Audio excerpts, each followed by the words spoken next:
YouTube? F-Man CRITIC back here, and, well, it's high time I finally get to reviewing a DreamWorks classic, a movie that has turned 20 recently, and that movie is Over the Hedge, an absolute diamond in the rug when it comes to DreamWorks movies. Because, to tell you the truth, when it comes to, like, DreamWorks and all their classic movies, Over the Hedge doesn't really get brought up as much as it normally does, which is kind of a shame because when it came out, it did okay at the box office.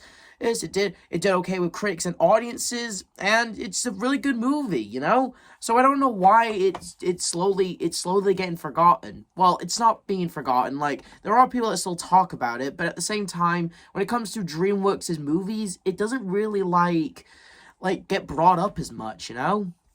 Oh, but what is the movie Over the Hedge all about? Well, Over the Hedge, it's actually based off a bunch of comic strips with the same name. And I gotta admit, that's kind of cool, actually, like having a bunch of so this is basically a comic strip-based movie. So that's cool. I've always kind of liked those movies. And it starts the movie with this raccoon RJ voiced by Bruce Willis. Now that's pretty cool, that is. And he's like stealing food from a hungry bear. And, well, basically, he accidentally steals all the food because he gets greedy, and when the food leaves the cave and the food destroys, RJ makes the deal with Vincent, which was the name of the bear, that if he gets the food all back by the end of next week, he'll spare his life. So, RJ, since he's now foodless, minus a bag of chips he gets from a vending machine, he's now foodless and he's on his own, and it's very clear that RJ, he's on his own. I honestly think the song that's playing, A Family of Me, is actually a very good choice. When RJ is walking and we see all the voice of characters that are going to be in this movie, I thought the song they got was a very good choice since that song was made just for the movie, and yeah, I really liked it. I thought it was very fitting for the character of what we are being shown about RJ. Like, he's alone. It's just him. It's a family of him. And right now he has to pay back a hungry, pissed off bear, and he ends up in suburbia, where we get introduced to these other whittling creatures that are now efficient in the movie, which is Verm and these other characters. And let me just say this though, I mentioned earlier that this movie has a list of characters, a list of voices in the characters. Like for example, they got Wanda Sykes playing in a skunk named Stella, and they got the late Catherine O'Hara voicing this mother hedgehog.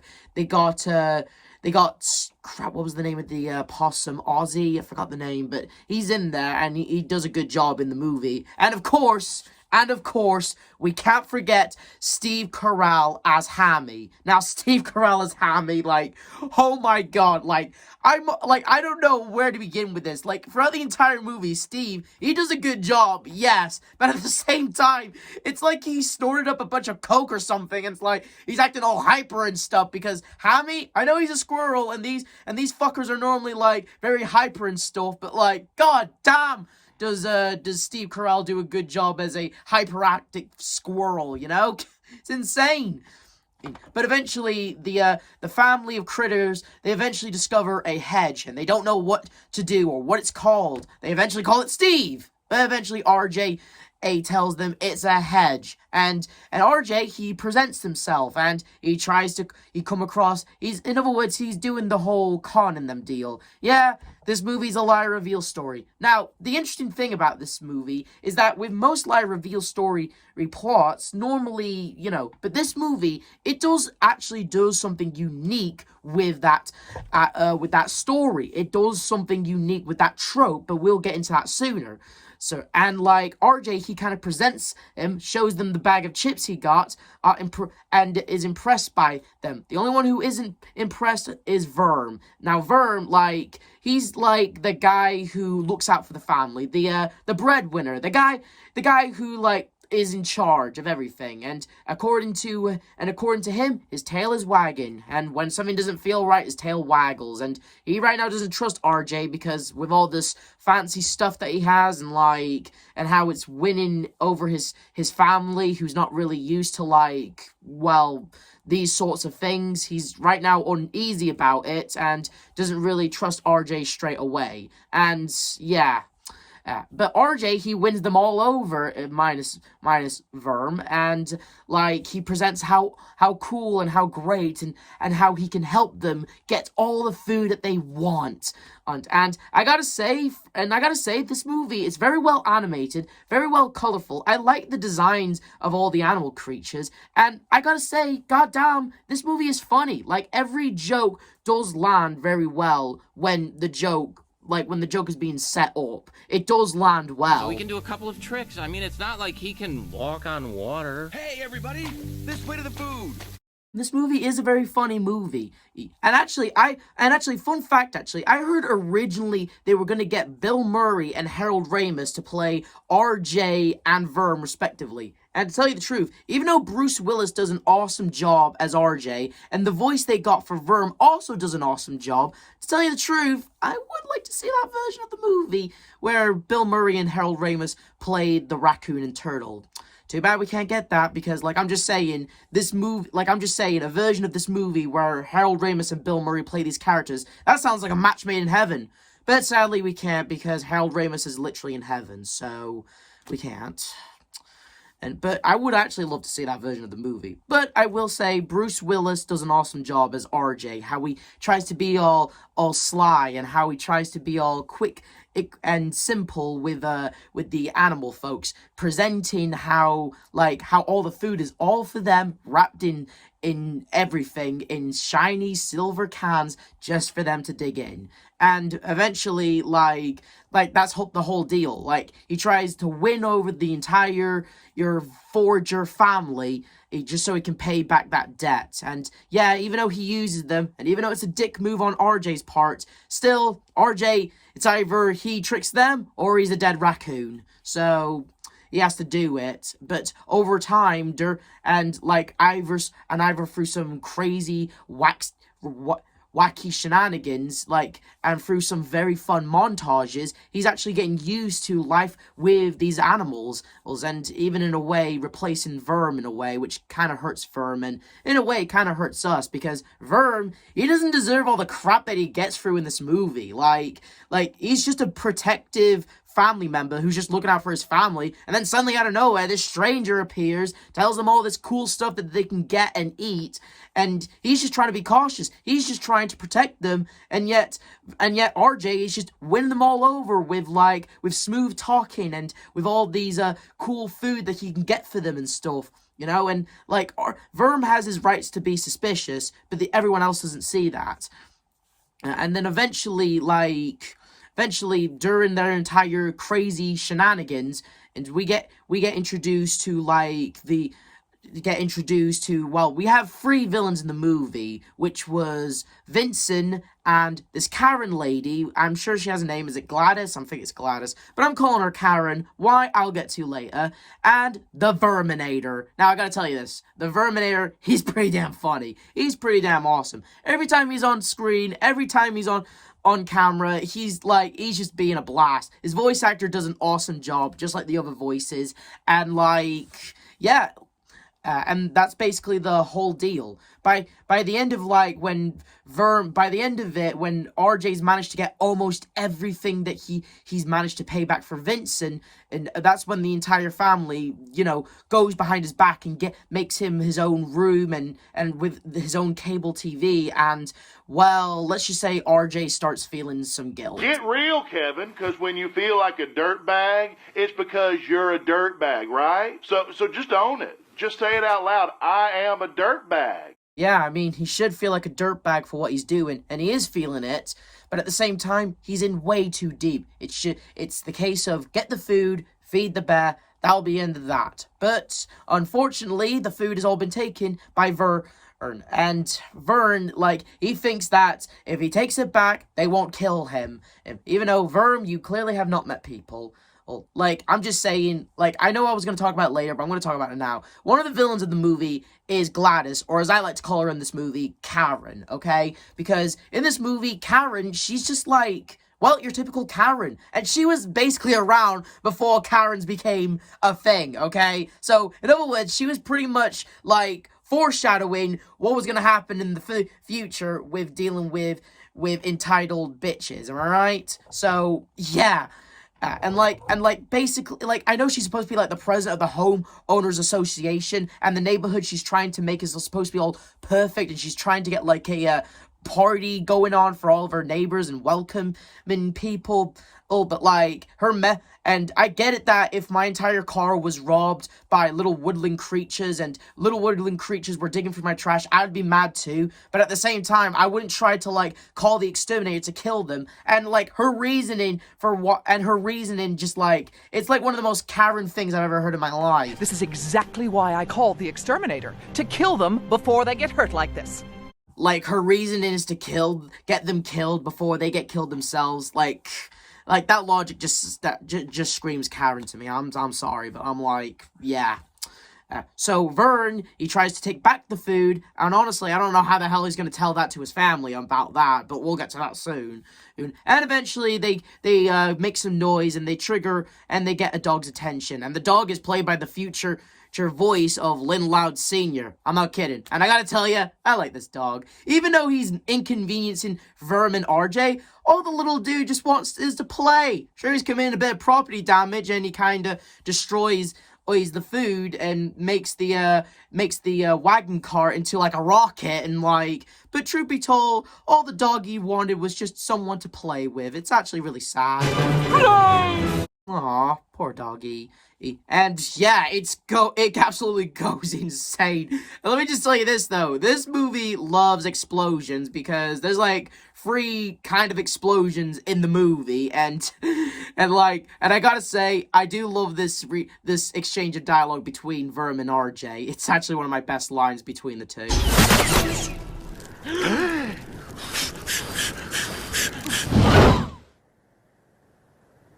You're the devil. Eventually, the other critters discover that the food is gone, and RJ and Verm tells the truth, and like he pretty much confronts RJ, asks him, like, hey, don't you guys all think this is a little suspicious? Like, don't you see that RJ is kind of using you? And during his little crash out, let's call it that, he kind of he calls RJ out, and at the same time, he kind of insults his family, calling them stupid and saying they don't know any better. And like, dude, I know you were caught up in the heat of the moment, but really, you're gonna call your fam stupid like that? Yeah, your family is pissed at you for that one. But hey, that's typical family stuff for you. Sometimes you say some hurtful shit to them that you don't really mean, and sometimes it just happens. It happens. And since all the food is destroyed, and Verm is kinda, like, his family is kinda mad at him for calling them stupid, and RJ, well, he's got, like, one more night to get that food, or else he's roadkill. And eventually, Verm and RJ, they do talk, and at first, RJ's almost about to confess everything, but then he realizes Karen has been grocery shopping, and so therefore, the plan is still back on. Get the entire food. But unfortunately, Karen hired the Verminator to install some traps. And let me just say this, though. This Verminator, he really fucking loves exterminating animals because, like, he really takes joy of the stuff that he does.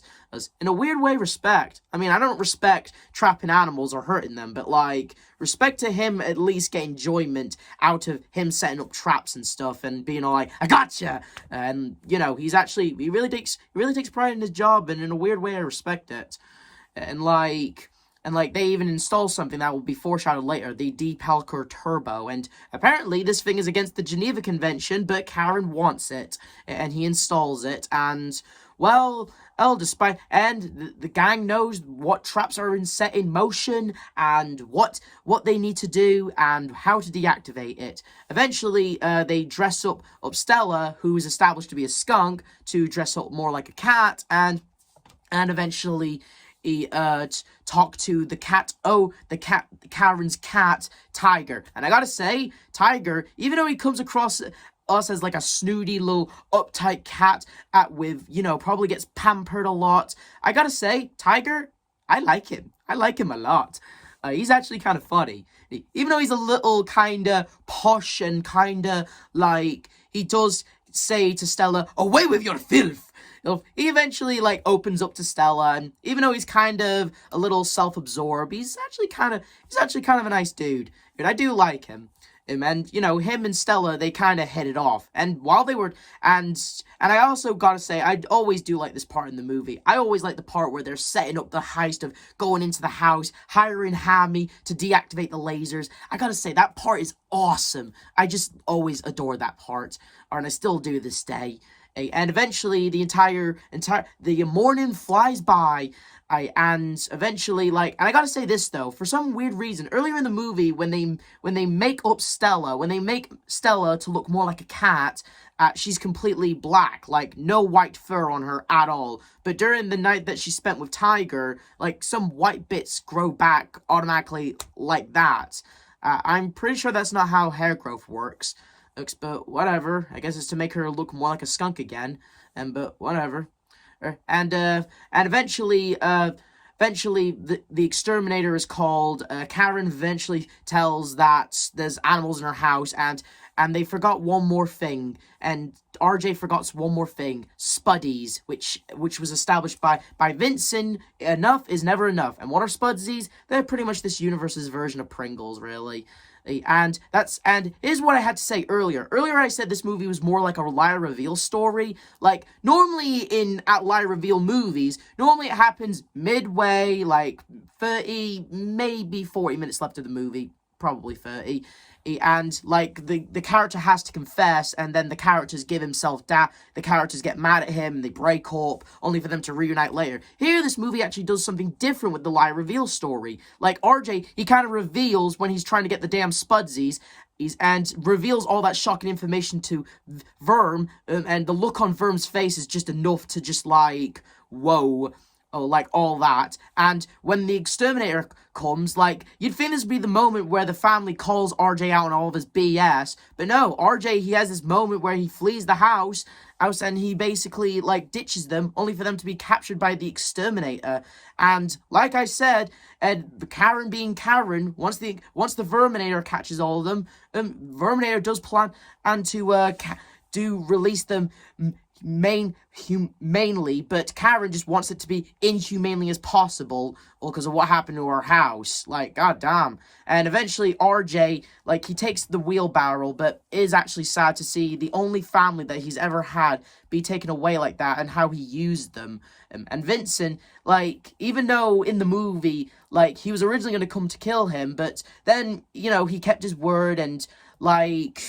And that's when RJ finally realizes they really need him. And he really needed Vincent's new supply of food. And we get ourselves one of the best scenes in the entire movie. The scene where RJ is like trying to escape Vermin because, well, Vincent, because he just stole his food again and he's planning to kill him again. But at the same time, he's going to save his newfound family. And Vincent, you'd think he's the one who'd be more pissed off at him, but no, he's happy he came back. It's the family that kind of gets mad at him, and even though, like, he's coming to rescue them, they don't want to hear it. They'd rather let him get eaten by a bear than to listen to him. But when Vincent finally tells the family, hey, my tail's not tingling, let him in, I trust him now.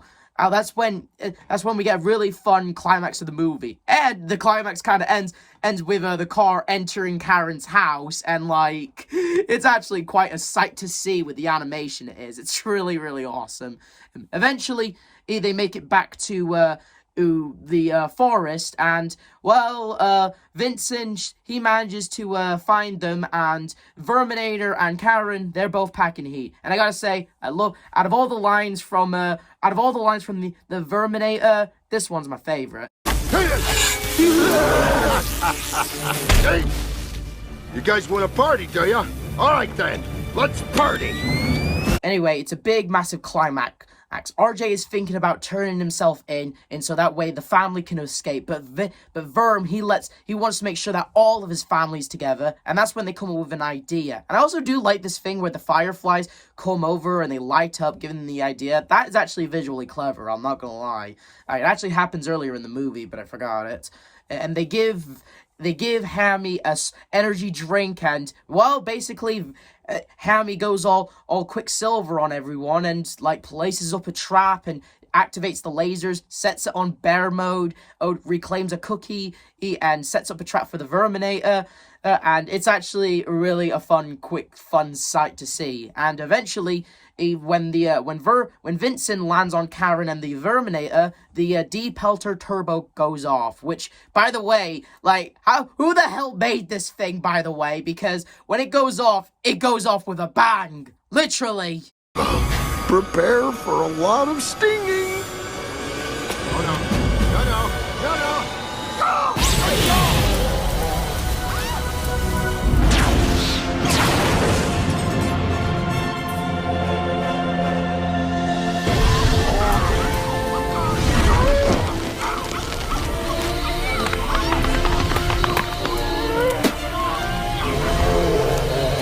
Jesus Christ, I don't care if the animals were wearing, like, protective eye covers. I'm surprised they didn't kill them, or Karen, or Vincent, or the Verminator, okay? No wonder this thing was against the Geneva Convention, and it's banned in, like, every state except Texas, apparently.